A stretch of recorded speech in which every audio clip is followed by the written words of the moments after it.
এই প্রচণ্ড গরমের দিন শেষে রাতে যখন আবহাওয়া শীতল হয়ে যায় তখন ঘরের মধ্যে ভাপসি গরম থেকেই যায়। এটি সবার বাড়িতেই হয়, কিন্তু আমি গরমের কষ্ট করি না, আমার গরমের সমস্যা হয় না, কারণ আমি লাগাইছি অ্যাডজাস্ট ফ্যান আমার ঘরে। দেখেন আমি এই অ্যাডজাস্ট ফ্যানটি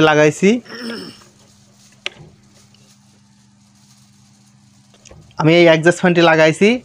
এটি দিয়ে রাতে শীতল বাতাস আমার ঘরকে শীতল করে দেয়, শীতল বাতাস এসে আমার ঘরকে শীতল করে দেয়। তো এটি আমি কিভাবে সেটিং করলাম, টিনটা কেটে লাগাইছি, টিন শেড কেটে লাগাইছি। তো এটি আমি কিভাবে সেটিং করলাম আপনাদেরকে দেখাই, দেখলে আপনি নিজে বুঝতে পারবেন, অন্যকে পরামর্শ দিতে পারবেন, এমনকি আপনার ঘরেও লাগাতে পারেন, কোনো সমস্যা নাই। এটি সিলিং ফ্যানের চেয়ে অনেক কম বিদ্যুৎ খায়, মাত্র 36 ওয়াট বিদ্যুৎ খায়। কাঠের তৈরি ফ্রেমটি 4টা স্ক্রু দিয়ে টিনের সাথে লাগানো হয়েছে।